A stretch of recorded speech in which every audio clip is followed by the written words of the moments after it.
Good morning, friends. A warm welcome to all of you in our new session of Digital Gurukul. Digital Gurukul में मैं श्रीकांत आप लोग सबका स्वागत करता हूं। दोस्तों, आज मैं आप लोग के सामने 9000 क्वेश्चन का एक सिलेक्शन लाया हूं। कलेक्शन टोटल है, जो कि सारे क्वेश्चन जो है प्रीवियस ईयर्स के डिफरेंट एग्जामिनेशन के कलेक्शन है। तो मैं सोचता हूं कि अगर आप लोग ये क्वेश्चंस कर लेते हैं तो इससे बाहर क्वेश्चन आ ही नहीं सकता है। और मेरा विश्वास कीजिए, अगर आप लोग इन क्वेश्चन को अच्छे से कर लेते हैं तो आने वाले एग्जाम में itself you will feel that how finally you will cover the examination syllabus. तो कोई भी एग्जाम हो, चाहे आप लोग बैंकिंग की तैयारी कर रहे हो, चाहे एसएससी की तैयारी कर रहे हो, सीजीएल हो या इंजीनियरिंग से रिलेटेड कोई एग्जामिनेशन हो, पीएससी हो, पीएसयू हो, या जो दोस्त मेरे रेलवे की तैयारी कर रहे हैं, सारे एग्जाम्स के लिए ये बहुत ही इम्पोर्टेंट है। जिसमें भी जीएस और जीके के क्वेश्चन आते हैं, सारे एग्जाम्स के लिए बहुत ही इम्पोर्टेंट है। आप लोग इसे ध्यान से देखिए और after the end of this session you itself feel कि आप लोगों को कितना सहायता होगा एग्जामिनेशन के लिए। तो इस एग्जामिनेशन ये सीट बनाने में मेरी मदद की है जो मेरे दोस्त जो गौरव सिंह है, उनका थैंक यू। तो चलिए शुरू करते हैं। सबसे पहले क्वेश्चन जो है वो हिस्ट्री के क्वेश्चन से शुरू करते हैं कि सिंधु घाटी सभ्यता की शहरों की गलियां जो थी वो कैसी थी। सिंधु घाटी सभ्यता आप लोगों को पता होगा कि सबसे पुरानी सभ्यता जो है अपनी सिंधु घाटी सभ्यता है, उनकी जो शहर थे उनकी गलियां कैसी थी। तो सही आंसर जो है वो चौड़ी और सीधी थी उनकी गलियां। नेक्स्ट क्वेश्चन जो है वो है हड़प्पा और मोहनजोदड़ो के खंडर जो थे वो किस नदी के तट पे पाए गए हैं। मतलब जो अभी खंडर में परिवर्तित हो गए हैं, हड़प्पा संस्कृति और मोहनजोदड़ो संस्कृति, दो तरह की संस्कृति थी, वो उनके जो खंडर जो बन गए हैं वो किस नदी के तट पर थे। वो जो सही आंसर है वो है रावी और सिंधु। जो नेक्स्ट क्वेश्चन है वो है सिंधु घाटी सभ्यता की लिपि कौन सी थी। मीन्स सिंधु घाटी सभ्यता के लोग कि जो हम लोग अवशेष मिले हैं वो किस लिपि में लिखे गए थे। उनके मतलब अवशेष में लिखे हुए जो चीज मिले हैं वो किस लिपि में थे। तो आप लोग को बता दूं कि सिंधु घाटी सभ्यता से जो हम लोगों को इन्फॉर्मेशन मिली है वो लिपि अभी तक कम्प्लीटली पढ़ी नहीं जा सकी है। और उनको अंदाज से कुछ लोगों ने पढ़ने की कोशिश की है, जो हम लोग आर्कियोलॉजिकल सर्च में है डिपार्टमेंट, उन्होंने पढ़ने की कोशिश की है, पर उन्होंने कौन सी लिपि में उन्हें लिखा है उनका पता अभी तक नहीं चल पाया है। सो सही आंसर जो है वो है अज्ञात। बिना दुर्ग के एकमात्र सिंधु नगर कौन सा है। मतलब दुर्ग मतलब होता है किला, आप लोग फोर्ट, ठीक है। तो जिस सिंधु नगर में कोई दुर्ग नहीं था वो कौन सा है। वो सही आंसर है चहुद्रो। चहुद्रो में कोई दुर्ग नहीं था, ठीक है। नेक्स्ट क्वेश्चन जो है मोहनजोदड़ो में सबसे बड़ा भवन कौन सा है। जो सबसे बड़ा भवन मोहनजोदड़ो जो है संस्कृति जो थी उनमें जो बहुत डेवलप्ड संस्कृति थी मोहनजोदड़ो उस समय की, वहां की पूछते हैं कि सबसे बड़ा भवन कौन सा है, ठीक है। भवन मतलब होता है बिल्डिंग, सबसे बड़ी बिल्डिंग कौन सी थी। तो वहां की सबसे बड़ी बिल्डिंग जो थी वो थी वहां का धान्यागार। धान्यागार का अर्थ आप लोगों को पता होगा, जहाँ के अनाज सारे इकट्ठा किए जाते थे, ठीक है। सारे अनाज को इकट्ठा जहाँ किया जाता था उस प्लेस को धान्यागार कहते हैं। वो बहुत ही विशाल एक धान्यागार मिला है हम जो खोज के बाद, जो कि बहुत बड़ा था, ठीक है। सो मोहनजोदड़ो में सबसे बड़ा भवन कौन सा था, धान्यागार। विशाल स्नानागार कहाँ मिला था। विशाल स्नानागार जो था इसे ग्रेट बाथ इंग्लिश में कहते हैं, वो भी हम लोगों का जो है मोहनजोदड़ो में ही मिला है, जो एक बहुत डेवलप्ड संस्कृति मानी जाती है। सिंधु घाटी के लोग की एक महत्वपूर्ण रचना निम्नलिखित में से किस मूर्ति की थी। सिंधु घाटी लोगों की एक महत्वपूर्ण रचना मिली है अवशेष में, ठीक है। तो वो किस देवी देवता के ऊपर थी। वो जो देवी देवता के ऊपर थी वो था नृत्य करती हुई एक बालिका के ऊपर वो जो बनाया गया था, ठीक है। नेक्स्ट जो क्वेश्चन है देवी माता की पूजा संबंधित थी। देवी माता की पूजा किस सभ्यता में की जाती थी। तो सही आंसर है देवी माता की पूजा जो की जाती थी वो सिंधु घाटी सभ्यता में की जाती थी। नेक्स्ट क्वेश्चन है लोथल नामक स्थान पे निम्नोक्त सभ्यता में से किसका जहाजी मालघाट था। जहाजी मालघाट मींस पोर्ट। लोथल जो था उस जगह पे किस सभ्यता का पोर्ट था। तो आंसर जो है जैसे मैं बता दूं, सही आंसर जो है वो सिंधु घाटी सभ्यता के लोगों का पोर्ट जो था उसका नाम जो था वो था लोथल। सिंधु जो थी वो अर्थव्यवस्था की ताकत थी। सिंधु अर्थव्यवस्था की ताकत क्या थी, उसकी इकोनॉमी जो थी उसका मेन डिपेंड था किसके ऊपर, सिंधु घाटी सभ्यता के लोगों का। तो सिंधु घाटी सभ्यता लोगों की जो इकोनॉमी थी वो मेनली डिपेंडेंट थी वो एग्रीकल्चर के ऊपर, सो कृषि थी सही आंसर। नेक्स्ट जो है, सिंधु घाटी के टेराकोटा में निम्नलिखित में से कौन से पालतू जानवर विद्यमान नहीं था। एक टेराकोटा पाया गया है सिंधु घाटी सभ्यता की खोज के बाद, ठीक है। तो उस टेराकोटा में कौन सा जानवर विद्वान नहीं है, मतलब कौन से जानवर की पिक्चर नहीं है। तो सही आंसर जो है वो है गाय। गाय का कोई पिक्चर नहीं है। नेक्स्ट क्वेश्चन जो है वो देवी माता की पूजा संबंधित थी। देवी माता की पूजा, जैसे मैंने पहले भी बताया, देवी माता की पूजा की जाती थी, सिंधु घाटी की सभ्यता के लोग करते थे। तो पूछा गया है कि देवी माता की पूजा किससे संबंधित थी। तो देवी माता की पूजा जो है संबंधित थी सिंधु घाटी सभ्यता से, ठीक है। नेक्स्ट जो है, वैदिक आर्यों का प्रमुख भोजन कौन सा था। तो आर्य जो थे वो हम लोगों को माना जाता है कि हम लोग की संस्कृति के सबसे पहले जो थे आर्य आए थे। हाँ, तो आर्यों के सबसे पहले भोजन कौन सा था। तो सबसे प्रमुख भोजन आर्यों का जो माना जाता है वो दूध और उसके उत्पाद, ठीक है। उस समय मेनली जो थे वो डिपेंडेंट थे दूध के ऊपर और मिल्क प्रोडक्ट के ऊपर ही डिपेंडेंट थे। तो सबसे प्रमुख उत्पाद जो है दूध और उसके उत्पाद थे आर्यों के प्रमुख भोजन। नेक्स्ट क्वेश्चन है, निम्नलिखित में से कौन सा अन्न मनुष्य द्वारा सबसे पहले प्रयोग होने वाला था। बहुत इंपॉर्टेंट क्वेश्चन है, बहुत से क्वेश्चन एग्जाम से पूछे गए हैं कि निम्नलिखित में से कौन सा अन्न जो है, कौन सा जो फूड है मनुष्य द्वारा सबसे पहले प्रयोग में लाया गया। सबसे पहले प्रयोग में लाया जा रहा अन्न जो है वो मनुष्य के द्वारा वो था यौ। जौ जो है उसे ही संस्कृत में यौ कहा जाता है, ठीक है, जौ, ठीक है। नेक्स्ट जो है वो है, वैदिक लोगों द्वारा किस धातु का प्रयोग किया गया था। तो वैदिक लोगों के द्वारा जो धातु का प्रयोग किया गया था वो था तांबा, ठीक है, कॉपर, उसे ही संस्कृत में ताम्र कहते हैं। वैदिक शब्द का अर्थ क्या है। वेद शब्द जो था, वेद हम लोग के सबसे पुराने ग्रंथ माने जाते हैं, ठीक है। तो वेद शब्द का अर्थ क्या है। तो वेद शब्द का अर्थ जो है वो है ज्ञान। आप लोगों को पता होगा 4 तरह के वेद जो है, ऋग्वेद, सामवेद, यजुर्वेद और अथर्ववेद है हम लोगों के, ठीक है। इसके बारे में भी आप लोगों को थोड़ा मतलब जानकारी ले लेना है कि 4 तरह के वेद कौन से है, कौन से वेद में क्या लिखा है क्या नहीं है, ठीक है। तो मैं आप लोगों को थोड़ी सी जानकारी दे दूं, ठीक है। जो यजुर्वेद है वो गद्य और पद्य का वेद जो कहा जाता है वो यजुर्वेद को कहा जाता है। और भारतीय संगीत का जनक जिसे कहा जाता है वो है सामवेद। और रोग, वशीकरण, तंत्र मंत्र, जादू टोना, ये सब जिस वेद में लिखे गए हैं वो है अथर्ववेद, ठीक है। और ऋग्वेद जो है वो सबसे प्राचीन वेद है। ये बहुत क्वेश्चन में पूछे जाते हैं ऋग्वेद के बारे में, तो मैं बता दूं ऋग्वेद जो है वो सबसे प्राचीन वेद है और सबसे बाद का वेद जो है वो है अथर्ववेद, ठीक है। तो और क्या क्वेश्चन पूछे जा सकते हैं इससे रिलेटेड। हाँ, ऋग्वेद में टोटल मंडल कितने होते हैं। वो 10 होते हैं टोटल।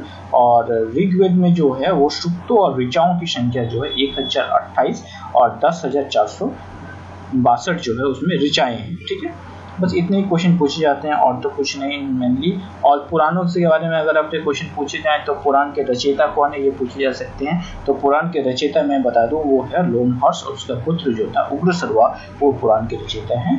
नंबर ऑफ पुराण भी पूछे जा सकते हैं। टोटल पुराण कितने हैं। तो 18 पुराण है। सबसे प्राचीन पुराण जो है वो मत्स्य पुराण है। और तो कुछ क्वेश्चन नहीं है, लगभग यही है, ठीक है। तो चलिए आगे नेक्स्ट क्वेश्चन में देखता हूँ। आर्य जो थे आर्य पूर्वों के साथ अपने संघर्ष में सफल रहे।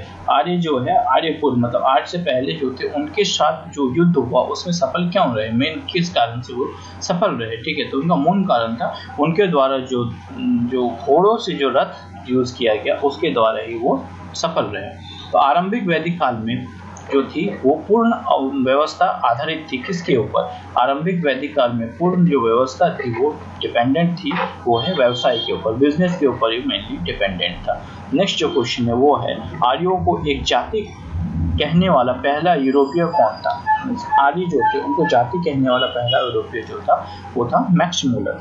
मैक्स मूलर जो था वो आर्यों को सबसे पहले उन्होंने ही जाति कहा, ठीक है।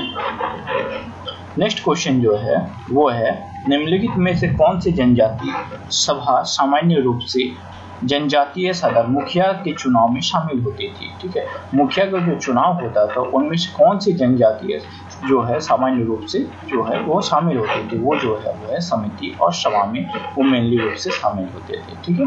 नेक्स्ट क्वेश्चन है वैदिक युग में राजा अपनी जनता से जो कर वसूल करते थे उन्हें क्या कहते थे। वैदिक काल में राजा हमेशा कर वसूल करते थे राजस्व के लिए, जैसे अभी टैक्स वसूल किया जाता है वैसे ही राजा उस वक्त कर वसूल करते थे, ठीक है। उसे ही टैक्स कहा जाता है। तो उसे क्या कहा जाता था उस वक्त उसे बलि कहा जाता था।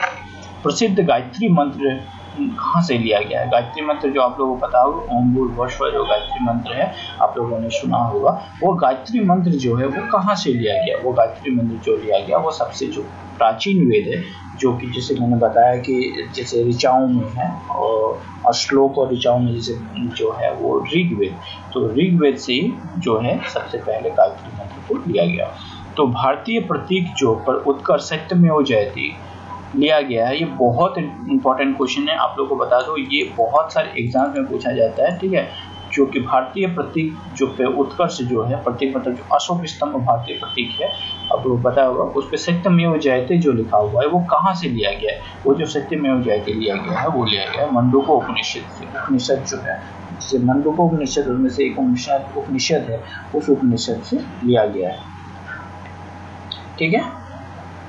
नेक्स्ट क्वेश्चन है, निम्नलिखित में से किस विदुषी ने वाद विवाद में। हाँ तो दोस्तों चलिए देखते हैं नेक्स्ट क्वेश्चन कौन सा है। नेक्स्ट क्वेश्चन जो है वो है, निम्नलिखित में से किस विदुषी ने, विदुषी मतलब विद्वान का जो ऑपोजिट होता है वो विदुषी, विद्वान जो है वो मेल को कहते हैं और फीमेल अगर होंगे तो उन्हें विदुषी कहते हैं। तो किस विदुषी ने वाद विवाद में अजय, जो अजय का मतलब है जिसे जो हमेशा विजयी होता है, जिसे हराया नहीं जाता सकता है, अजय याज्ञवल्क्य जो थे, याज्ञवल्क्य मुनि थे, याज्ञवल्क्य को चुनौती दी थी। जो वो विदुषी जो थी वो थी गार्गी, ठीक है, बहुत ही फेमस विदुषी थी गार्गी, उन्होंने चुनौती दी थी याज्ञवल्क्य को। तो नेक्स्ट जो क्वेश्चन है बहुत इंपॉर्टेंट क्वेश्चन है, वो है गौतम बुद्ध का जन्म स्थान कौन सा था। तो गौतम बुद्ध के बारे में बहुत सारे इंपॉर्टेंट क्वेश्चन पूछे जाते हैं। तो गौतम बुद्ध का जन्म स्थान जो था वो था लुम्बिनी में। तो कुछ मैं और बातें बता दूं गौतम बुद्ध के बारे में। गौतम बुद्ध के को जो है बौद्ध धर्म का संस्थापक भी माना जाता है। और एक और क्वेश्चन जो बता दूं, लाइट ऑफ एशिया भी कहा जाता है गौतम बुद्ध को, ठीक है। इनका जन्म जो हुआ था लुम्बिनी में हुआ था, जो कि 563 ईसा पूर्व में हुआ था। लुम्बिनी जो है मलेशिया, उस वहाँ पे गौतम बुद्ध का जन्म हुआ था। तो और इनके पिता का जो नाम था वो सुयोधन था। सुयोधन जो था इनके पिता का नाम था। और इनकी माता का नाम जो है माया देवी था। बचपन में इनका नाम जो था वो था सिद्धार्थ, ठीक है। ये बचपन का नाम इनका सिद्धार्थ था। और जो क्वेश्चन पूछे जा सकते हैं वो थे, और तो कुछ नहीं, ठीक। बौद्ध सभाएं जो हुई थी, जो टोटल 4 सभाएं हुई थी बौद्ध की। प्रथम बौद्ध संगति भी पूछा जा सकता है कि कहाँ हुआ था। प्रथम बौद्ध संगति 483 ईसा पूर्व में जो राजगीर में हुआ है, ठीक है। उसका जो उस समय जो शासक थे ये भी पूछा जा सकता है कि प्रथम बौद्ध संगति के समय शासक कौन थे। प्रथम बौद्ध संगति के समय जो शासक थे वो थे अजातशत्रु। और जो लास्ट बौद्ध संगति हुआ था, चतुर्थ बौद्ध संगति वो था जो हुआ था ईसा पूर्व की प्रथम शताब्दी के अप्रोक्सीमेटली आसपास हुआ था। और इस वक्त जो शासक थे वो थे कनिष्क, जो हुआ था इस वक्त जो शासक थे वो थे कनिष्क। तो नेक्स्ट क्वेश्चन क्या है कि बुद्ध की वंश जो जिसे क्लैन कहा जाता है से संबंधित थे। तो किस वंश से संबंधित थे बुद्ध। तो बुद्ध जो है वो थे शाक्य वंश से वो संबंधित है, रिलेटेड है। उनका जो पीढ़ी है वो शाक्य वंश से रिलेटेड है। जो क्वेश्चन मैंने बताया प्रथम बौद्ध जो परिषद कहाँ आयोजित हुआ था, जिसे मैंने थोड़ी देर पहले बताया, बहुत ही इंपॉर्टेंट है, बहुत सारे एग्जाम में पूछा गया है। तो प्रथम बौद्ध जो है वो हुआ था राजगीर में, 483 ईसा पूर्व में हुआ था। और उस वक्त के शासक कौन थे, जैसे मैंने बताया, उस वक्त के शासक जो थे वो थे अजातशत्रु। चलिए नेक्स्ट क्वेश्चन देखते हैं। नेक्स्ट क्वेश्चन है पांचवी बौद्ध परिषद का आयोजन कहाँ हुआ था। तो पांचवी बौद्ध परिषद का आयोजन मैंने किसने किया था, सॉरी, पांचवी बौद्ध जो हुआ था उनका किसने किया था। तो पांचवी जो बौद्ध था उसका जो किया था वो किया था हर्ष ने, जो हर्ष जो राजा थे, ठीक है। हाँ, तो हर्ष जो राजा थे उस वक्त जो हुआ था, जो पांचवा बौद्ध परिषद हुआ था वो हुआ था, ठीक है। और कुछ मैं बता दूं कि चौथा बौद्ध जो है वो बहुत इंपॉर्टेंट है। चौथी बौद्ध संगति के बाद ही जो है बौद्ध धर्म जो है 2 भागों में विभाजित हो गया था। तो 2 भाग बौद्ध धर्म के कौन कौन से पूछे जा सकते हैं। 2 भाग जो है बौद्ध धर्म के वो हैं, प्रथम भाग है वो है हीनयान और सेकंड भाग है वो महायान जो है, ठीक है। और बौद्ध धर्म के त्रिरत्न जो है वो है बुद्ध, धम्म और संघ, जो ये 3 रत्न है बुद्ध के, ठीक है। क्वेश्चन जो है बुद्ध का अर्थ क्या है। बुद्ध का अर्थ जो है वो है ज्ञान की प्राप्ति, ठीक है। बौद्ध धर्म में समाज में दो वर्गों को अपने साथ जोड़ के एक महत्वपूर्ण प्रभाव छोड़े थे, और सिर्फ दो वर्गों के ऊपर मेन एम्फेसिस किया था बौद्ध धर्म में। ठीक है, वो जो दो वर्ग थे वो थे स्त्री और शूद्र। स्त्री और शूद्र के अपलिफ्टमेंट के लिए बुद्ध ने अपने बहुत से विचार प्रकट किए थे और समाज के कल्याण के लिए बहुत सारे कार्य किए थे। नेक्स्ट जो क्वेश्चन है वो है, बुद्ध ने अपने प्रथम प्रवचन कहाँ दिया था? तो आप लोगों को बताओ, बुद्ध ने अपना प्रथम प्रवचन जो दिया था वो दिया था कहाँ? सारनाथ में। सारनाथ में ही बुद्ध का प्रथम प्रवचन का मतलब सबसे पहले जो उन्होंने अपना प्रवचन दिया था वो सारनाथ में दिया था। तो ज्ञान प्राप्ति के बाद जो है बुद्ध ने अपना प्रथम प्रवचन दिया था। तो ज्ञान प्राप्ति जो थी, आप लोग बता दो, बुद्ध ने जो ज्ञान प्राप्त किया था जिस स्थान पे, उस वो है बोध गया। ठीक है, वहीं पे बुद्ध ने ज्ञान प्राप्त किया था सबसे पहले, तो इसीलिए जो उसे बोध गया कहा जाता है, जो कि बिहार में आप लोगों को पता होगा। ठीक है, तो उसके बाद उसने अपना प्रथम प्रवचन दिया था। उसके पहले ज्ञान प्राप्ति के बाद ही उनका नाम बुद्ध पड़ गया। उसके पहले जो था उनका नाम जो था वो था सिद्धार्थ। तो धातु के बने सिक्के पहले प्रकट हुए थे। सबसे पहले धातु के सिक्के कब प्रकट हुए थे? तो बुद्ध के काल में सबसे पहले धातु के सिक्के प्रकट हुए थे। नेक्स्ट क्वेश्चन जो है वो है, प्रारंभिक बौद्ध धर्म ग्रंथ की रचना किसने की थी? तो प्रारंभिक बौद्ध धर्म ग्रंथ की रचना, प्रारंभिक बौद्ध धर्म की जो है वो पाली पाठ में। और हम लोगों को बुद्ध के बारे में जितनी भी जानकारी मिलती है वो सारी जानकारी हमें पाली के त्रिपिटक के द्वारा ही प्राप्त होती है। पाली त्रिपिटक इस ग्रंथ का एक पार्ट है, पाली त्रिपिटक के द्वारा प्राप्त होती है। और बुद्ध ने अपनी जितनी भी प्रवचन दिए थे या जितने भी ज्ञान प्राप्ति के बाद जितने भी जनसाधारण के लिए जो भी बात कहा था वो सारी बातें उन्होंने पाली भाषा में कही थी। तो बौद्ध की पवित्र ग्रंथ का नाम क्या है? जैसे मैंने बताया, बौद्ध के पवित्र ग्रंथ के नाम जो है वो है त्रिपिटक। त्रिपिटक जो है बौद्ध ग्रंथ के पवित्र जो है प्रमुख ग्रंथ है। बौद्ध धर्म में बुल का संबंध बुद्ध के जीवन की किस घटना के साथ है? बुल जो है, बौद्ध धर्म में बुल का संबंध जो है बुद्ध के जीवन की किस घटना के साथ है? तो बुद्ध के जन्म के साथ जो है बुल का संबंध है। नेक्स्ट जो क्वेश्चन है वो है, भारत में 5वीं शताब्दी के प्राचीन विश्वविद्यालय में स्थापना कहाँ की गई? ये बहुत ही प्राचीन जो है वो विश्वविद्यालय है, मीन्स यूनिवर्सिटी है। सबसे 5वीं शताब्दी में जो विश्वविद्यालय की स्थापना की गई वो थी नालंदा में। नालंदा जो कि बिहार में, आप लोगों को पता होगा। बुद्ध को प्रबोध कहाँ प्राप्त हुआ था? प्रबोध का मतलब क्या है? उसे जो है ज्ञान प्राप्ति को ही प्रबोध कहा जाता है। तो बुद्ध को प्रबोध कहाँ प्राप्त हुआ था? ये बहुत इंपॉर्टेंट क्वेश्चन है। जैसे मैंने बताया, बुद्ध को प्रबोध जो है वो बोध गया में प्राप्त हुआ था, जो कि बिहार में है। ठीक है, नेक्स्ट क्वेश्चन जो है, बुद्ध धम्म और संघ मिलकर किसे कहते हैं? जैसे मैंने बताया कि इसके त्रिरत्न है। बौद्ध धर्म के त्रिरत्न जो है वो, त्रिरत्न जो है प्रथम जो है वो है बुद्ध, सेकेंड है धम्म और तीसरा है संघ। तो तीनों को मिलाकर क्या कहते हैं? त्रिरत्न। ठीक है, नेक्स्ट क्वेश्चन जो है वो है, इच्छा सब कष्टों का कारण है, इसका प्रचार करने वाला धर्म कौन सा था? तो इच्छा सब कष्टों का कारण है, इसका प्रचार करने वाला जो ये था धर्म था वो था बौद्ध धर्म। बौद्ध धर्म में भी कहा गया है कि आपकी जितनी ज्यादा इच्छाएं होगी, जितना ज्यादा आपका डिजायर होगा, उतना आपको कष्ट प्राप्त होगा। ठीक है, मीन्स इच्छा अगर पूर्ण नहीं होती है तो ही इंसान को कष्ट होता है।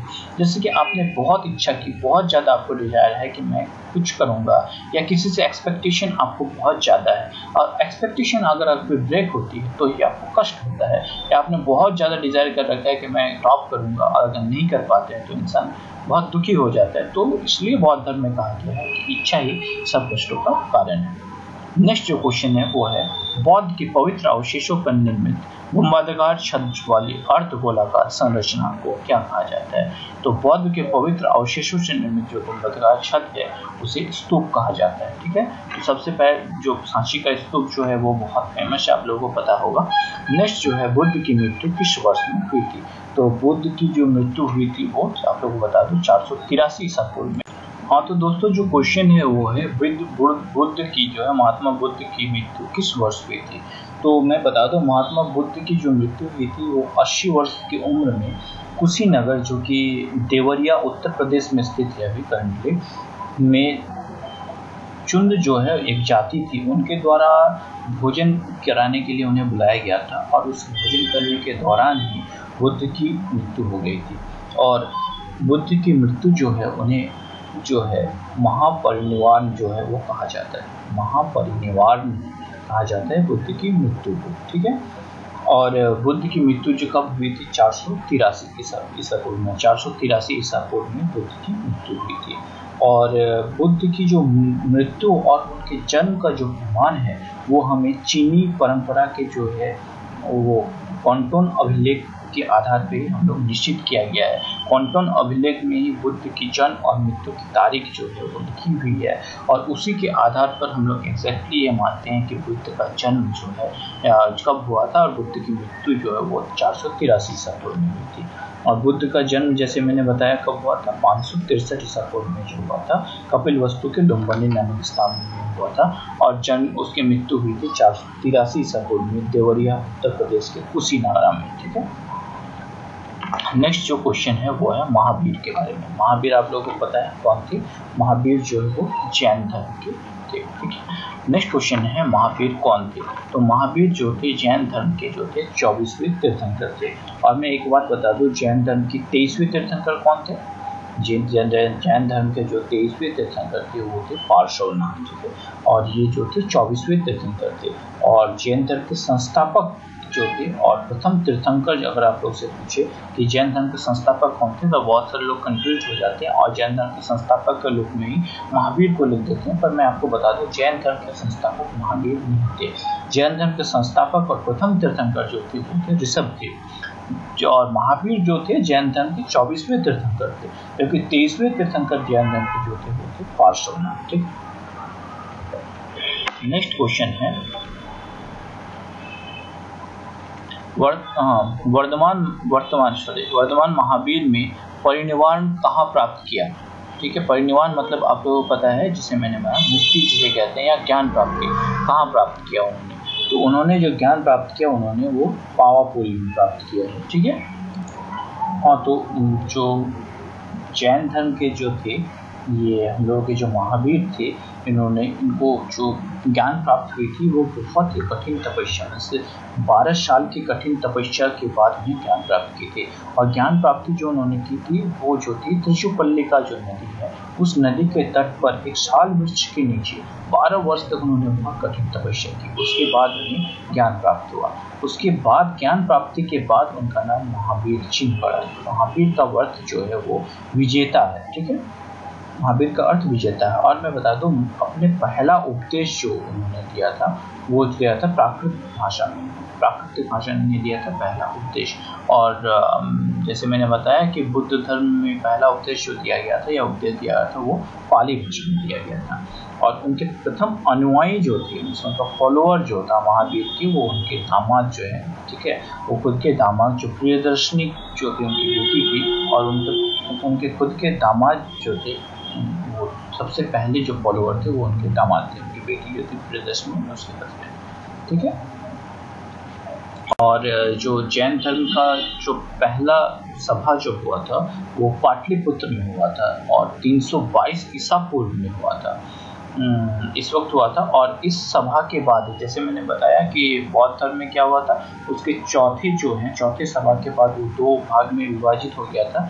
तो इसी तरह जैन धर्म भी क्या हुआ था, वो जो पहले जैन सभा जो पाटलिपुत्र में हुई थी 322 ईसा पूर्व में, उसके बाद ही वो 2 भाग में विभाजित हो गया। इनका जो 2 विभाजन है वो है श्वेतांबर और पीतांबर। जैसे कि अब मैंने बताया कि बौद्ध धर्म का जो विभाजन है वो 2 भाग कौन कौन सा है, उनका विभाजन जो हुआ था वो हीनयान और महायान में हुआ था और इनका विभाजन जो हुआ था वो श्वेतांबर और पीतांबर में हुआ था। बहुत बच्चे इसमें कंफ्यूज करते हैं और गलत हो जाते हैं, तो आप लोग ध्यान से सुनिए। ये जो विभाजन हुआ था वो 2 भाग श्वेतांबर और पीतांबर। तो श्वेतांबर का अर्थ आप लोग कभी नहीं भूलिएगा अगर इन चीजों को आप ध्यान से सुनते हैं। श्वेतांबर मतलब श्वेत मतलब क्या होता है, व्हाइट। श्वेतांबर का अर्थ जो व्हाइट कपड़े सफेद कपड़े पहनते हैं उन्हें श्वेतांबर कहते हैं। और जो एकदम नग्न अवस्था में रहते हैं कोई कपड़ा नहीं पहनते वो दिगंबर कहते हैं। ये 2 भाग में विभाजित है। तो ये भी और पूछा जाता है कि जो श्वेतांबर थे शिष्य जो है दिगंबर के जो प्रमुख शिष्य थे वो थे भद्रबाहु। भद्रबाहु जो थे वो दिगंबर के प्रमुख शिष्य थे। और श्वेतांबर के में जो मतलब जिन्होंने श्वेतांबर को फॉलो किया वो जो स्थूलभद्र जो थे उसने श्वेतांबर को फॉलो किया और एक शिष्य जो भद्रबाहु थे उन्होंने दिगंबर को फॉलो किया। और दूसरी बौद्ध सभा जो हुई थी वो थे ईसा पूर्व में हुई थी, ईस्वी में हुई थी। वो कहाँ हुई थी? गुजरात में। गुजरात के वल्लभी नामक स्थान पे जो थी दूसरी बौद्ध सभा हुई थी। प्रथम बौद्ध सभा कहाँ हुई थी? पाटलिपुत्र में 322 ईसा पूर्व में। बहुत इंपॉर्टेंट है, बहुत सारे एग्जाम्स में पूछे जाते हैं। प्रथम बौद्ध सभा कहाँ हुई थी? प्रथम बौद्ध सभा हुई थी जो आप लोगों की पाटलिपुत्र में 322 ईसा पूर्व में। द्वितीय बौद्ध सभा जो हुई थी वो हुई थी गुजरात में। ठीक है, वो अध्यक्ष कौन थे? उस वक्त पूछा जा सकता है कि दूसरे बौद्ध सभा के अध्यक्ष कौन थे? दूसरे बौद्ध सभा के अध्यक्ष जो थे वो देवद्री क्षमाश्रवण जो थे, देवद्री क्षमाश्रवण जो थे वो द्वितीय बौद्ध सभा के अध्यक्ष थे। और जैसे कि मैंने बताया बौद्ध धर्म के 3 त्रिरत्न जो है क्या है? बौद्ध धर्म के त्रिरत्न जो थे वो बुद्ध, धर्म और संघ जो थे। इसी तरह जैन धर्म के भी त्रिरत्न है। ये त्रिरत्न जो थे वो थे, पहला जो था सम्यक दर्शन, दूसरा सम्यक ज्ञान और तीसरा सम्यक आचरण। इसके भी 3 थे, सम्यक दर्शन, सम्यक ज्ञान और सम्यक आचरण। ठीक है, चलिए नेक्स्ट क्वेश्चन देखते हैं। जैन धर्म के जो साहित्य थे उन्हें क्या कहते हैं? जैन धर्म के जो साहित्य थे वो उसे कहा जाता है अंग कहा जाता है जैन धर्म के साहित्य को। नेक्स्ट क्वेश्चन जो है वो है, प्राचीन भारत का प्रसिद्ध वह शासक कौन था जिसने अपने जीवन के अंतिम दिनों में जैन धर्म को अपना लिया? अंतिम दिनों में मतलब जो लास्ट टाइम था अपने जीवन के, उस वक्त उन्होंने जैन धर्म को अपनाया, वो था चंद्रगुप्त। चंद्रगुप्त ने अपने जीवन के अंतिम काल में जैन धर्म को एक्सेप्ट कर लिया था, जैन धर्म को फॉलो। चलिए नेक्स्ट क्वेश्चन देखते हैं। नेक्स्ट क्वेश्चन जो है वो है, दक्षिण भारत में प्रसिद्ध जैन केंद्र कौन सा है? तो दक्षिण भारत मतलब साउथ इंडिया में जो प्रसिद्ध जैन केंद्र है जो है वो है श्रवणबेलगोला। श्रवणबेलगोला जो कि कर्नाटक में स्थित है, वो है जैन धर्म का बहुत ही फेमस जो है वो सेंटर है जो कि कर्नाटक साउथ। चलिए दोस्तों अपने नेक्स्ट क्वेश्चन की ओर बढ़ते हैं। नेक्स्ट क्वेश्चन जो है वो है, भारत में सबसे पुराना लौह युग जुड़ा हुआ है। सबसे पुराना लौह युग जो है वो भारत के किस जगह से जुड़ा हुआ है? वो है चित्रित धूसर मृद भांडों के साथ, मतलब चित्रित धूसर मतलब गंदे मृद भांडों के साथ जो है, चित्रित मतलब पेंटेड के साथ जुड़ा हुआ है भारत के सबसे पुराना लौह युग। ठीक है, नेक्स्ट क्वेश्चन जो है वो 6ठी शताब्दी के ईसा पूर्व मगध में किसका विशाल भंडार था? मगध जो है वो पता है आप लोगों को, मगध में जो है वो सबसे विशाल भंडार जो है वो 6ठी शताब्दी में किसका था? और तो मैं बता दूं, ठीक है, फाउंडर ऑफ मगध जो थे वो कौन थे? चंद्रगुप्त मौर्य ने ही मगध साम्राज्य की स्थापना की। और सबसे प्राचीन वंश जो थे मगध के संस्थापक भी कहा जाते हैं, सबसे प्राचीन वंश के संस्थापक थे बृहद्रथ। तो क्वेश्चन जो पूछा गया है वो है कि 6ठी शताब्दी ईसा पूर्व में मगध में किसका विशाल भंडार था? तो मगध में सबसे विशाल, मगध जो है पटना जो बिहार में है उसे मगध कहा जाता है। मगध की राजधानी जो थी वो पाटलिपुत्र में थी, वो बिहार में है। तो उसे किसका विशाल भंडार था, मतलब किस चीज का विशाल भंडार था? तो लोहे का विशाल भंडार था। नेक्स्ट क्वेश्चन जो है वो है, मगध के उत्थान के लिए कौन सा प्रथम शासक उत्तरदायित्व था? तो मगध के उत्थान में मगध का अपलिफ्टमेंट जो है, मगध जो राज्य का अपलिफ्टमेंट हुआ था उसके लिए कौन सा शासक ने सबसे पहले उत्तरदायित्व था? तो उसके लिए उत्तरदायित्व जो सबसे पहले था वो था बिंबिसार। ठीक है, तो आप लोगों को पता होगा बिंबिसार जो है, ठीक है, वो बौद्ध धर्म का अनुयायी भी था। ठीक है, और बिंबिसार की हत्या उसके पुत्र, बिंबिसार के बाद कौन आया? बिंबिसार के बाद अजातशत्रु आया, और बिंबिसार का पुत्र था अजातशत्रु। बिंबिसार ने ही अपने बिंबिसार को उसका पुत्र जो है अजातशत्रु उसने हत्या कर दी थी। कब कर दी थी? 493 ईसा पूर्व में। ठीक है, और हत्या करने के बाद उसका पुत्र जो है अजातशत्रु गद्दी पर बैठा था। और अजातशत्रु के बाद जो है कौन आया? ठीक है, अजातशत्रु की हत्या उसका पुत्र उसके बाद खुदाइन ने कर दी। नेक्स्ट जो है, तो चलिए उतना डिटेल में नहीं जाते हैं, नेक्स्ट क्वेश्चन की ओर बढ़ते हैं कि मगध के उत्थान उस राज्य का नाम बताइए जिसने पहली बार युद्ध में हाथियों का इस्तेमाल किया था। बहुत इंपॉर्टेंट क्वेश्चन है। सबसे पहली बार हाथी का जो उपयोग जो यूज है वो किस राज्य ने किया था? तो उसने सबसे पहले जो किया था उसने किया था मगध साम्राज्य। ठीक है, नेक्स्ट क्वेश्चन जो है वो है, सिकंदर महान के शिक्षक कौन थे? शिक्षक मतलब क्या, गुरु कौन थे? सिकंदर के गुरु किसे कहा जाता है? तो सिकंदर का गुरु जो था वो था अरस्तु को सिकंदर का गुरु जो कहा जाता है, ये शिक्षक कहा जाता है। नेक्स्ट जो क्वेश्चन है वो है, प्राचीन काल में स्रोत सामग्री लिखने के लिए प्रयुक्त भाषा कौन थी? तो सबसे प्राचीन काल में मतलब सबसे प्राचीन जो है उस काल में जो लिखने की भाषा जो है वो सबसे प्रमुख भाषा किसे मानी जाती है? वो जो लैंग्वेज है वो लैंग्वेज है संस्कृत। संस्कृत को ही प्राचीन भारत की भाषा कही जाती है। नेक्स्ट जो क्वेश्चन है वो है, हेरोडोटस को माना जाता है, हेरोडोटस सब लोग पता है, हेरोडोटस को ही हम लोग मानते हैं इतिहास का पिता, हिस्ट्री, फादर ऑफ हिस्ट्री जो कहा जाता है वो हेरोडोटस को ही कहा जाता है। ठीक है, नेक्स्ट क्वेश्चन जो है वो है अलेक्जेंडर, जिसे सिकंदर हिंदी में कहा जाता है, और पोरस ने लड़ाई की थी। ये बहुत इंपॉर्टेंट क्वेश्चन है, बहुत जगह पूछे जाते हैं। ठीक है, तो अलेक्जेंडर और पोरस की लड़ाई बहुत फेमस लड़ाई थी। अलेक्जेंडर और पोरस की लड़ाई कहाँ हुई थी? तो ये लड़ाई जो हुई थी वो, इस लड़ाई को जो कहा जाता है वो हाइडेस्पिज लड़ाई कहा जाता है। और ये जो युद्ध हुआ था हाइडेस्पिज युद्ध जो हुआ था वो युद्ध झेलम नदी के तट पर हुआ था। ठीक है, इसे डेस्पिज का युद्ध या झेलम नदी का युद्ध भी कहा जाता है, जो अलेक्जेंडर और पोरस के बीच में हुआ था। तो चलिए नेक्स्ट क्वेश्चन देखते हैं। नेक्स्ट क्वेश्चन जो है वो था, किस सेना ने ग्रीक शासक सिकंदर के साथ झेलम नदी के तट पर मुकाबला किया था? यही है, सिकंदर के साथ किसने किया था? किस शासक ने? पोरस ने। पोरस और सिकंदर का युद्ध जो हुआ था झेलम नदी के तट पर हुआ था। नेक्स्ट क्वेश्चन जो है, यहूदियों के धार्मिक पाठ का नाम क्या है? यहूदियों के धार्मिक, मतलब यहूदी जो धर्मी थे उनके धार्मिक पाठ का नाम क्या है? उनके धार्मिक पाठ का नाम जो है वो है मूसा संहिता। नेक्स्ट क्वेश्चन है, महाभाष्य लिखा था किसने? महाभाष्य किसने लिखा था? महाभाष्य लिखा था पातंजलि ऋषि जो है वो महाभाष्य लिखा है। और जो पता है कि हम लोग रामदेव बाबा जो है वो पातंजलि के फॉलोअर हैं। नेक्स्ट जो क्वेश्चन है वो है, प्राचीन काल में जो स्रोत सामग्री लिखने के लिए प्रयुक्त भाषा थी? जैसे मैंने बताया कि प्राचीन काल में कौन सी भाषा थी? वो थी संस्कृत। नेक्स्ट क्वेश्चन है, चंद्रगुप्त मौर्य के बाद मौर्य सिंहासन पे कौन बैठा था? तो चंद्रगुप्त मौर्य जो है मौर्य सिंहासन पे बैठा, उसके बाद कौन बैठा था? तो चंद्रगुप्त मौर्य के बाद मौर्य सिंहासन में बिंदुसार बैठा था। तो मौर्य साम्राज्य का जो है संस्थापक किसे कहा जाता है? तो बता दूं, मौर्य साम्राज्य का संस्थापक था वो तो चंद्रगुप्त मौर्य। चंद्रगुप्त मौर्य ने मौर्य साम्राज्य की स्थापना की थी, और उसका जन्म जो हुआ था 345 ईसा पूर्व में हुआ था। और इसके पीछे की स्टोरी आप लोगों को थोड़ा सा मैं बता दूं कि धनानंद जो था वो बहुत ही मतलब बदनाम था, कि प्रजा में उनके अच्छा नाम नहीं था। तो धनानंद ने जो है ये चंद्रगुप्त मौर्य को बहुत ही बेइज्जत करके अपने यहाँ से निकाल दिया था। नहीं, उसकी बेइज्जत किया था। और साथ में जो है चाणक्य जो चंद्रगुप्त जो चाणक्य और चंद्रगुप्त, चाणक्य को भी बहुत, विष्णुगुप्त जो कौटिल्य थे उस वक्त की जो चाणक्य है उनकी भी बहुत बेइज्जती की थी, इंसल्ट किया था। तो उसके बाद उन्हें निकाल दिया था। तो उस वक्त चाणक्य ने कहा था कि मेरा जो साथ देगा उसे ही मैं मगध के साम्राज्य पे बैठाऊंगा।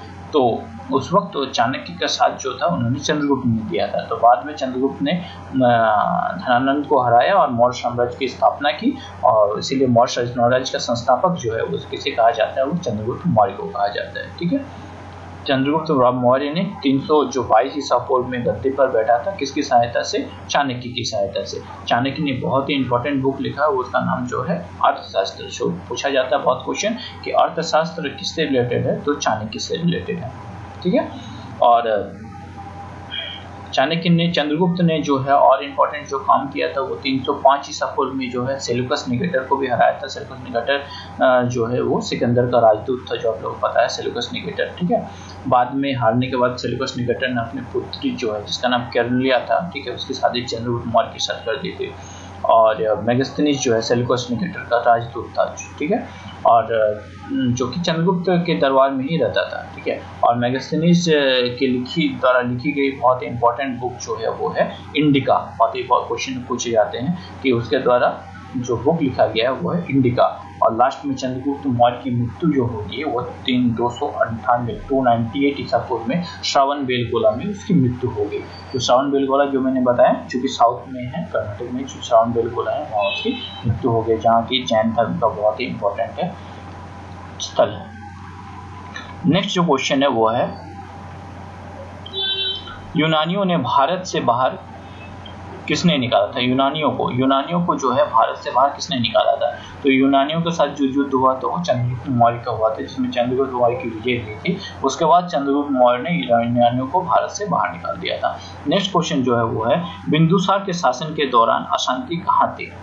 तो बिंदुसार के शासन के दौरान अशांति कहाँ थी? जो तक्षशिला में थी। तक्षशिला, ठीक है, जो थी वो उस वक्त तक शिला नामक देश में जो थी अशांति फैली हुई थी बिंदुसार के शासनकाल में। नेक्स्ट क्वेश्चन जो है वो है चंद्रगुप्त मौर्य ने अपने अंतिम दिन कहाँ गुजारे थे। बहुत इंपॉर्टेंट क्वेश्चन, बहुत बार पूछा जाता है। जिसे मैंने बताया चंद्रगुप्त मौर्य ने अपने अंतिम दिन, उसकी मृत्यु जो थी 298 ईसा पूर्व में हो गया बेलगोला में। तो अपने अंतिम दिन कहाँ बिताए? अपने अंतिम दिन जो बिताए थे वो श्रावण बेलगोला जो कि कर्नाटक में वहाँ बिताए थे। नेक्स्ट क्वेश्चन जो है वो है अशोक की प्रशासनिक नीति में भारी परिवर्तन किस घटना में आया। मतलब किसके बाद अशोक ने, जो बहुत ही क्रूर था अशोक पहले, ठीक है, बहुत मारकाट, बहुत युद्ध किया, किसके बाद में, किस घटना के बाद अशोक के मन में बहुत परिवर्तन आया और अशोक ने युद्ध छोड़ दिया। वो जो युद्ध था वो था अशोक का कलिंग युद्ध। कलिंग युद्ध के बाद अशोक ने छोड़ दिया। और अशोक आप लोगों को पता होगा बिंदुसार के बाद अशोक आया था, ठीक है। चंद्रगुप्त मौर्य आया। चंद्रगुप्त मौर्य का उत्तरदायित्व कौन हुआ? चंद्रगुप्त मौर्य के बाद जो शासनकाल में आया वो आया बिंदुसार। बिंदुसार में 298 में जब मृत्यु हो गई किसकी? मौर्य शासन के संस्थापक जो थे वो जो थे मौर्य चंद्रगुप्त मौर्य। चंद्रगुप्त मौर्य की मृत्यु जब होगी श्रावण बेलगोला में 298 ईसा पूर्व में, उसके बाद गद्दी पर बैठा जो है उसका उत्तरदायित्व जो है 298 ईसा पूर्व में कौन बैठा? बिंदुसार, ठीक है। बिंदुसार का ओरिजिनल नाम भी पूछा जाता है बहुत बार। बिंदुसार का के नाम, बिंदुसार को किस नाम से और जाना जाता था? बिंदुसार को अमित्रघात के नाम से भी जाना जाता था। अमित्रघात का जो मीनिंग है, अमित्रघात का जो मीनिंग है शत्रु विनाशक। घात का मतलब है विनाशक, अमित्र मतलब है शत्रु, शत्रु का विनाशक कोई अमित्रघात कहा जाता है, ठीक है। तो बिंदुसार के बाद जो गद्दी पर आया 269 ईसा पूर्व में जो है गद्दी पर बैठा अशोक, ठीक है। बिंदुसार के बाद आया अशोक, ठीक है। तो आप लोग चंद्रगुप्त मौर्य, बिंदुसार फिर अशोक। तो ये क्वेश्चन जो था कि किस युद्ध के बाद उसके मन में भारी परिवर्तन आया, तो कलिंग के युद्ध के बाद उसके मन में भारी परिवर्तन आया, ठीक है। चलिए नेक्स्ट क्वेश्चन देखते हैं। देवानुप्रिय के नाम से कौन विख्यात? तो दोस्तों चलिए नेक्स्ट क्वेश्चन देखते हैं। नेक्स्ट क्वेश्चन जो है वो है देवानुप्रिय के नाम से कौन विख्यात है, मतलब कौन फेमस है देवानुप्रिय के नाम से। तो देवानुप्रिय के नाम से जो विख्यात है वो है अशोक, ठीक है, जो कि कलिंग शासक थे। किस शिलालेख राजदेश में अशोक ने कलिंग युद्ध की हताहत का उल्लेख किया है और युद्ध त्याग की घोषणा की है? तो किस शिलालेख में उसने कलिंग युद्ध के बारे में डिस्क्रिप्शन दिया है? तो जो है 13वें शिलालेख जो है राजादेश जो है 13वें शिलालेख में उसने कलिंग का डिस्क्रिप्शन दिया है और 13वें शिलालेख के बाद उसने अपना छोड़ दिया। 13वें शिलालेख में क्या लिखा हुआ था? इसमें कलिंग युद्ध का वर्णन किया हुआ है और अशोक के हृदय परिवर्तन की भी बात की गई है, ठीक है। और इसमें उसने अपने पड़ोसी राजाओं के बारे में भी डिस्क्रिप्शन दिया है। तो मैं बता दूं कि टोटल जो है 14 शिलालेख लिखे गए थे, ठीक है, और 7 जो है वो लिखे गए थे स्तंभ लेख। अशोक के काल में 14 शिलालेख थे और 7 स्तंभ लेख के लिखा गया था। तो ये बहुत सारे क्वेश्चन में पूछा जाता है कि 13वें शिलालेख के में किस टाइम पे उन्होंने अपने हृदय परिवर्तन हुआ था। तो 13वें शिलालेख में उसने हृदय परिवर्तन हुआ था। और 14वें शिलालेख में उसने क्या कहा था? 14वें शिलालेख में हृदय परिवर्तन के बाद अशोक ने अपनी जनता से जो है वो धार्मिक जीवन बिताने के बारे में प्रेरित किया था, ठीक है। तो नेक्स्ट जो है क्वेश्चन चलिए देखते हैं। चंद्रगुप्त मौर्य के दरबार में भेजा गया यूनानी राजदूत कौन था? चंद्रगुप्त मौर्य के दरबार में भेजा गया यूनानी राजदूत, बहुत इंपॉर्टेंट क्वेश्चन है। जो राजदूत था वो था मेगास्थनीज। और मैं बता दूं मेगास्थनीज ने ही जो है वो अशोक के जो टाइम के जो था कि किस तरह का शासन था, अशोक का शासन किस तरह का राजा था, उसकी सारी डिस्क्रिप्शन जो है वो मेगास्थनीज ने ही लिखी है। मेगास्थनीज के बुक का नाम जो है वो है इंडिका, लोग जैसे मैंने बताया, ठीक है। मेगास्थनीज के बुक में जो इंडिका में ही अशोक के बारे में जितना भी शिलालेख, जितनी सब कुछ डिस्क्रिप्शन जो है उस बुक में मिलती है और उसी ने उस राज्य के बारे में लिखा है। तो इंडिका किसने लिखी थी? जैसे मैंने बता दिया, इंडिका लिखी थी मेगास्थनीज ने।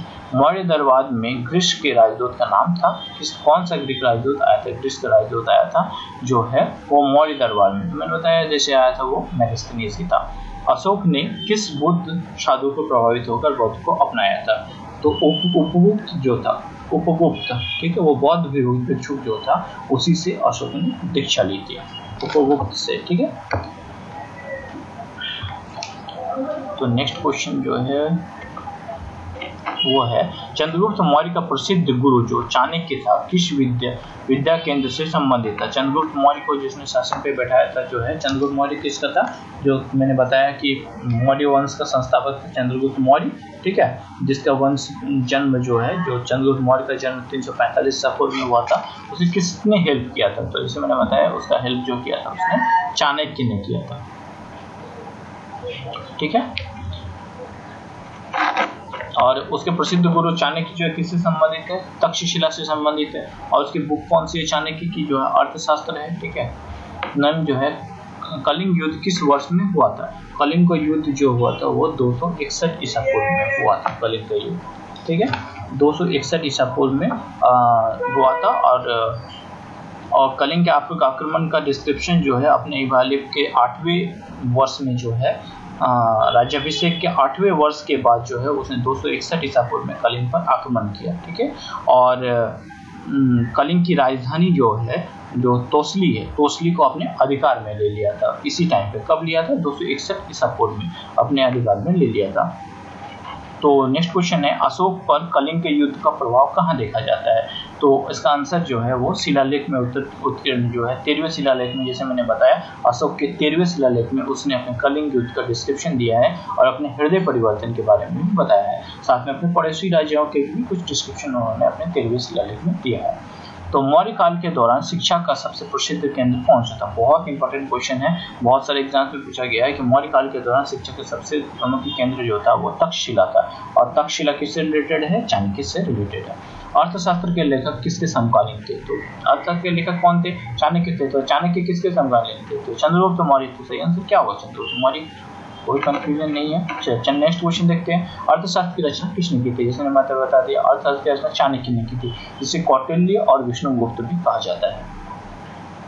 नेक्स्ट क्वेश्चन जो है वो है अशोक के शिलालेख किस लिपि में खुदे हुए हैं। अशोक के शिलालेख, जितने भी शिलालेख, कितने शिलालेख है अशोक के टोटल जो है 14 शिलालेख है। और स्तंभ लेख कितने हैं, अशोक के टोटल जो है 7 स्तंभ लेख है। तो शिलालेख और स्तंभ लेख अशोक के जो है किस लिपि में खुदी हुई है, क्वेश्चन जो है वो खुदी हुई है ब्राह्मी में।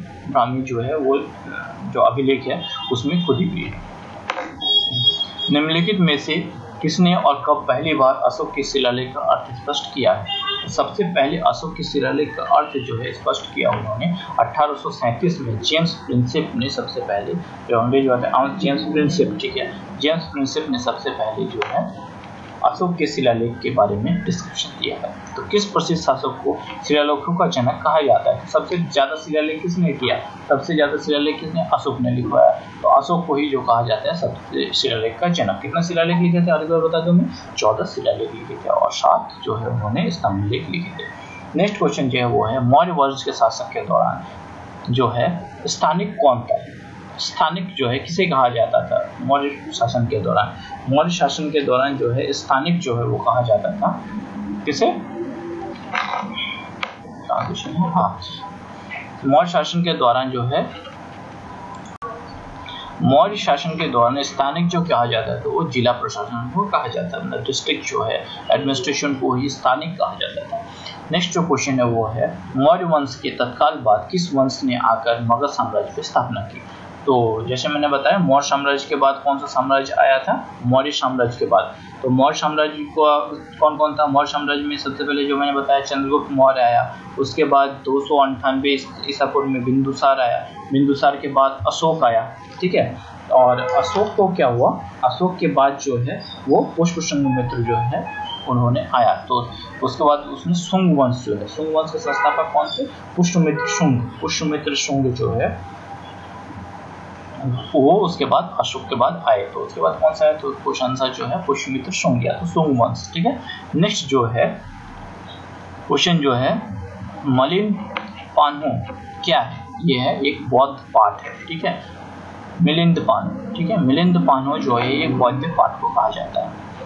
ये बहुत ही इंपॉर्टेंट क्वेश्चन। नेक्स्ट जो है वो है चरक किसके राज चिकित्सक थे, तो चरक जो है राज चिकित्सक किसके थे, बहुत इंपॉर्टेंट क्वेश्चन है। चरक राज चिकित्सक थे किसके टाइम के, कनिष्क के टाइम के राज चिकित्सक थे, ठीक है।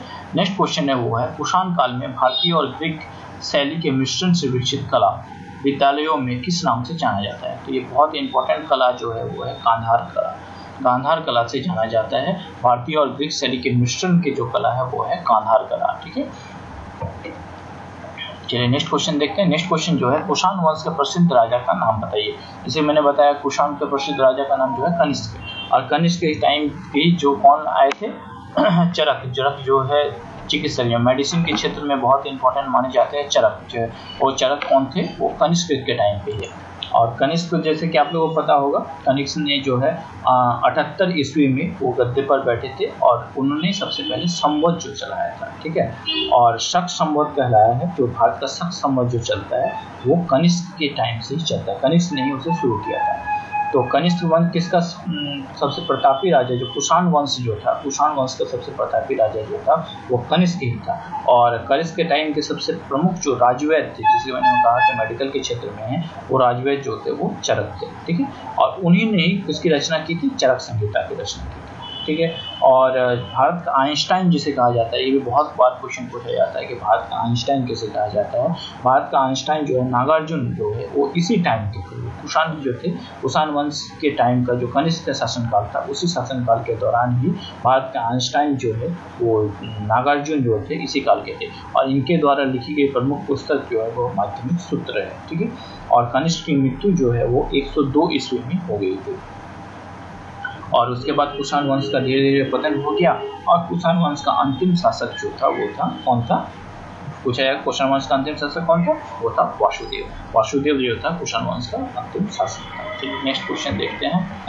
कुषाण वंश के प्रसिद्ध राजा का नाम बताइए। तो मैंने बता दिया, सबसे प्रसिद्ध राजा कौन था, वो था कनिष्क। ठीक है, तो चलिए दोस्तों देखते हैं नेक्स्ट क्वेश्चन। कनिष्क किस वर्ष में राज सिंहासन पर आरूढ़ हुआ, मतलब राज सिंहासन पर बैठा। तो जैसे मैंने बता दिया, कनिष्क जो है 78 ईस्वी में बैठा था, उसने शक संवत चलाया था, मैंने भी बता दिया। और एक बात मैं बता दूं कि बौद्ध धर्म की चौथी संगति जो है, जैसे मैंने बताया कि चौथा संगति के बाद बौद्ध धर्म का डिवीजन हो गया था, तो चौथे संगति के टाइम जो था वो कनिष्क ही था राजा। और बौद्ध धर्म की उसका महायान जो था, दो था मैंने बताया, हिनयान और महायान। तो कनिष्क जो था बौद्ध धर्म के महायान का अनुयायी था। शक संवत किसने कब शुरू किया था, इसमें बता दिया, कनिष्क ने 78 ईस्वी में ही शक संवत शुरू किया था। उसी के नाम पे इंडिया का शक संवत चलाया जाता है, भारत सरकार द्वारा जो प्रयोग लिया जाता है शक संवत, वो कनिष्क के द्वारा ही शुरू किया गया था। नेक्स्ट जो इंपॉर्टेंट क्वेश्चन है, वो बौद्ध धर्म का संरक्षक कुषाण शासक कौन था। मैंने बता दिया, बौद्ध धर्म का संरक्षक कुषाण जो था वो कनिष्क था उस वक्त, उसका शासक। कनिष्क ने किसका लिया था, उसके दो भाग जो है हिनयान और महायान, वो महायान का जो अनुयायी था, और चौथे संगति के टाइम पे कनिष्क ही था। नेक्स्ट क्वेश्चन जो है, कला की गांधार शैली किसके शासनकाल में फैली, ये बहुत इंपॉर्टेंट है। गांधार शैली जो है, गांधार शैली और मथुरा शैली, दो तरह की शैली है, बहुत इंपॉर्टेंट शैली है। गांधार शैली और मथुरा शैली जो है वो विस्तृत जो है वो इसी के टाइम पे हुआ था। किसके टाइम पे, कनिष्क के टाइम पे ही गांधार शैली और मथुरा शैली का विकास हुआ था। तो जो क्वेश्चन पूछा जाएगा कि गांधार शैली के विकास कब हुआ था, तो बता दीजिएगा कनिष्क के टाइम पे, और मथुरा शैली का भी कब विकास हुआ था, वो भी जो हुआ था वो हुआ था कनिष्क के टाइम पे। नेक्स्ट जो इंपॉर्टेंट क्वेश्चन है वो है, भारतीय और यूनानी कला के अभिलक्षणों से संबोधित करने वाली कला शैली का नाम क्या है। मैंने बता दिया कि जो भारतीय और यूनानी दोनों को मिलकर जो एक नई कला का जो जन्म हुआ था वो था गांधार कला, गांधार शैली जो है उसे ही गांधार शैली कहा जाता है। गांधार शैली कब हुआ था, वो हुआ था बताया जाए जैसे मैंने कनिष्क के समय पे, जो कि 78 ईस्वी के अप्रोक्सीमेटली था। नेक्स्ट जो क्वेश्चन हुआ, कनिष्क के शासनकाल में रहने वाले साहित्यकार जो थे, जैसे मैंने बता दिया कि प्रमुख साहित्यकार कौन थे, वो थे नागार्जुन, जो कि इंडियन आइंस्टाइन जो कहा जाता है नागार्जुन को, जिसने माध्यमिक सूत्र लिखा था वो था। और एक जो थे वो थे अश्व घोष। अश्व घोष भी बहुत इंपॉर्टेंट थे उस वक्त के। ठीक है, अश्व घोष के जो थे वो अश्व घोष जो थे वो महाविभास सूत्र के रचयिता थे। महाविभास जो है सूत्र के रचयिता थे, और नागार्जुन जो थे वो माध्यमिक सूत्र के रचयिता थे। ठीक है, नेक्स्ट क्वेश्चन चलिए देखते हैं। नेक्स्ट क्वेश्चन जो है वो, राजा खारवेल किस चेदी वंश के महानायक शासक थे। ठीक है, किस चेदी वंश के महानायक शासक थे, किस वंश के थे, वो कलिंग के थे। नेक्स्ट जो क्वेश्चन है, सातवाहन का सबसे बड़ा शासक कौन था। सातवाहन वंश के जो है, आप नेक्स्ट सातवाहन वंश का सबसे बड़ा शासक कौन था। तो आप लोगों को बता दूं, सातवाहन वंश का जो सबसे बड़ा शासक था वो था आप लोगों का गौतमीपुत्र सातकर्णी, गौतमीपुत्र। हाँ, तो दोस्तों चलिए देखते हैं नेक्स्ट क्वेश्चन जो है वो था, पहला पहला ज्ञात गुप्त शासक कौन सा? सबसे पहला गुप्त शासक कौन सा था? तो सबसे पहले गुप्त शासक जो थे वो थे श्रीगुप्त। श्रीगुप्त को ही सबसे पहले गुप्त शासक में कहा जाता है। तो मैं बता दूं जो क्रम था वो था सबसे पहले श्रीगुप्त आए, उसके बाद चंद्रगुप्त प्रथम आए, उसके बाद समुद्रगुप्त हुआ, उसके बाद चंद्रगुप्त द्वितीय हुआ था। ठीक है, सबसे पहले श्रीगुप्त, चंद्रगुप्त प्रथम, समुद्रगुप्त और चंद्रगुप्त द्वितीय। ठीक है, तो गुप्त वंश का संस्थापक जो कहा जाता है वो श्रीगुप्त को ही कहा जाता है, गुप्त वंश का संस्थापक, जो कि अप्रोक्सीमेटली 240 से 280 ईस्वी में था। और उसके बाद जो है प्रथम गुप्त महान जो शासक थे वो थे चंद्रगुप्त प्रथम, जो कि 320 ईसा पूर्व में जो थे वो गद्दी पर बैठे। ठीक है, उसके बाद नेक्स्ट जो था वो था चंद्रगुप्त प्रथम। चंद्रगुप्त प्रथम का उत्तरदायित्व कौन हुआ? चंद्रगुप्त प्रथम आए, श्रीगुप्त हुआ, चंद्रगुप्त प्रथम आए। चंद्रगुप्त प्रथम के बाद कौन है? समुद्रगुप्त, जो कि 335 ईसा पूर्व में राजगद्दी पर बैठे। उसके बाद जो आया चंद्रगुप्त द्वितीय आया। चंद्रगुप्त द्वितीय कब आया? चंद्रगुप्त द्वितीय जो आया वो 380 जो है ईस्वी में राजगद्दी पर बैठा था। ठीक है, तो नेक्स्ट क्वेश्चन चलिए देखते हैं। महरौली में जंग रहित लॉ स्तंभ किसने स्थापित किया? ठीक है, ये बहुत इंपॉर्टेंट क्वेश्चन है कि इस जो स्तंभ है, इस स्तंभ में कभी भी जंग, कभी भी जो है कॉलिजन नहीं होता है। ठीक है, ये बहुत आश्चर्यजनक की बात है, या माने कि उस वक्त की जो है डेवलपमेंट की एक मिसाल है कि उस वक्त साइंस कितना डेवलप था कि इसमें कभी भी जंग नहीं लगता है। ये महरौली में है, वो कब किस काल में बनाया गया था? वो जो बनाया गया था वो गुप्त काल में बनाया। गुप्त के जितने भी सम्राट थे, वो गुप्त सम्राट जो थे वो वैष्णव धर्म के अनुयायी थे। ठीक है, नेक्स्ट जो क्वेश्चन चलिए देखते हैं। गुप्त राजा जिसने विक्रमादित्य की पदवी ग्रहण की थी वो कौन था? तो गुप्त राजा जिसने विक्रमादित्य की पदवी ग्रहण की थी, बहुत ही इंपॉर्टेंट क्वेश्चन है, वो थे चंद्रगुप्त द्वितीय। चंद्रगुप्त द्वितीय जैसे कि मैंने बता दिया, चंद्रगुप्त द्वितीय कब आए थे? ठीक है, चंद्रगुप्त द्वितीय शासन में आए थे 380 ईसा पूर्व में। और चंद्रगुप्त द्वितीय बहुत ही अच्छे शासक थे, उस काल में बहुत सारे इंपॉर्टेंट काम किए गए हैं चंद्रगुप्त द्वितीय काल में। ठीक है, और चंद्रगुप्त द्वितीय के शासन काल में ही जो कालिदास जो है, ठीक है, कालिदास जो है चंद्रगुप्त द्वितीय के शासन काल में ही आए हुए थे। और चंद्रगुप्त द्वितीय के शासन काल में ही जो आयुर्वेदाचार्य जो धन्वंतरी जिसे कहा जाता है वो चंद्रगुप्त द्वितीय के शासन काल में ही थे। और विष्णु शर्मा जो उसने पंचतंत्र की रचना की थी, जो कि वर्ल्ड की सबसे ज़्यादा पढ़ी जाने वाली बुक है, वो पंचतंत्र जो है उसकी रचना भी जो है इसी काल में, चंद्रगुप्त द्वितीय के काल में ही हुआ था।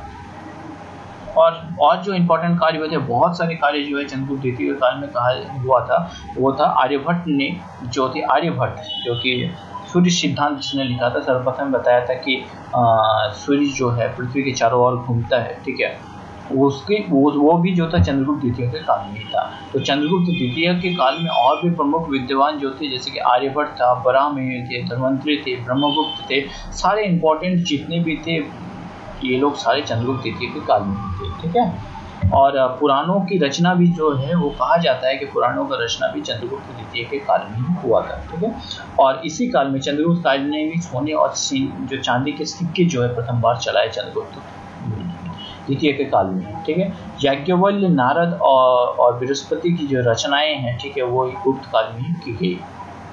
और मंदिर बनाने की कला जो है सबसे पहले, जैसे मंदिर जो जितने भी मंदिर बनाए गए, मंदिर बनाने की कला सबसे पहले वो गुप्त काल में ही की गई। इसीलिए इन सब के कारण ही गुप्त काल को जो है स्वर्ण युग कहा जाता है, भारतीय इतिहास का स्वर्ण युग किया जाता है। तो ये बहुत सारे।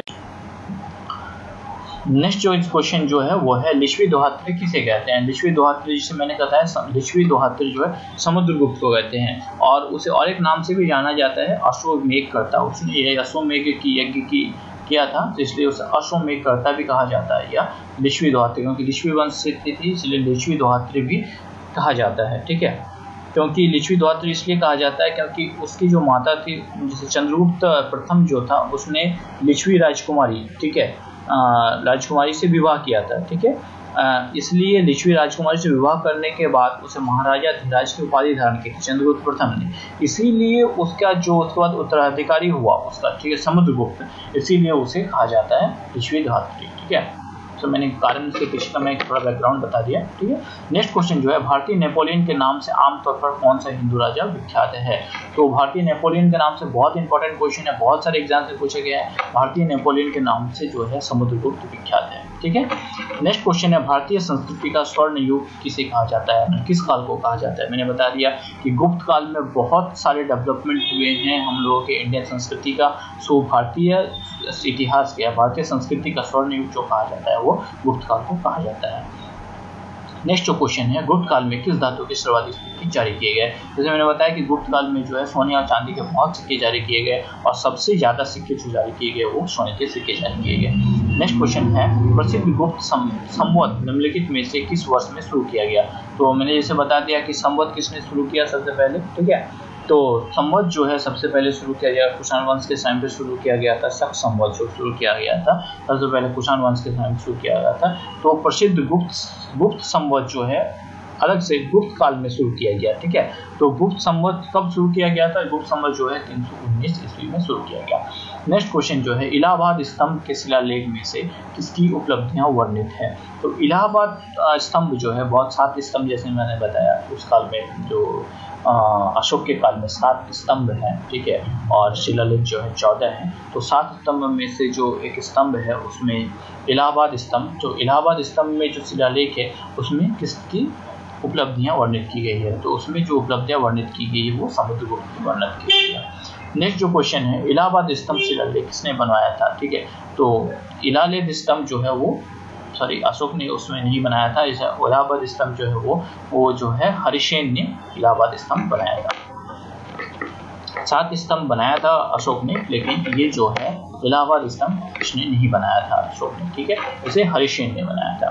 फाहियान किसके शासनकाल के दौरान आया था। तो फाहियान जो आया था, फाहियान जो आया था वो जो आया था तो जैसे आपको पता है कि चीनी फाहियान जो था एक चीनी यात्री था, वो चंद्रगुप्त द्वितीय के शासनकाल में ही फाहियान आया था, ठीक है। और एक इम्पोर्टेंट इन्फॉर्मेशन मैं बता दूं कि चंद्रगुप्त द्वितीय ने जो चांदी के सिक्के, पहले तो सोने के सिक्के ही चलाए जाते थे, तो चंद्रगुप्त द्वितीय ने सबसे पहले चांदी के सिक्के चलाने शुरू किए और उसने जो है शक जो थे, शक के को हराने के बाद उनकी विजय की खुशी में ही उसने चांदी के सिक्के शुरू किए, ठीक है। और नालंदा विश्वविद्यालय जो है इंपॉर्टेंट विश्वविद्यालय जो है वो इसी काल में शुरू हुआ था। उसकी स्थापना जो है उसे कुमारगुप्त ने की थी। बहुत लोग कंफ्यूज हो जाते हैं और इसे चंद्रगुप्त द्वितीय लिख देते हैं, लेकिन मैं बता दूं नालंदा विश्वविद्यालय की स्थापना जो थी वो कुमारगुप्त ने की थी।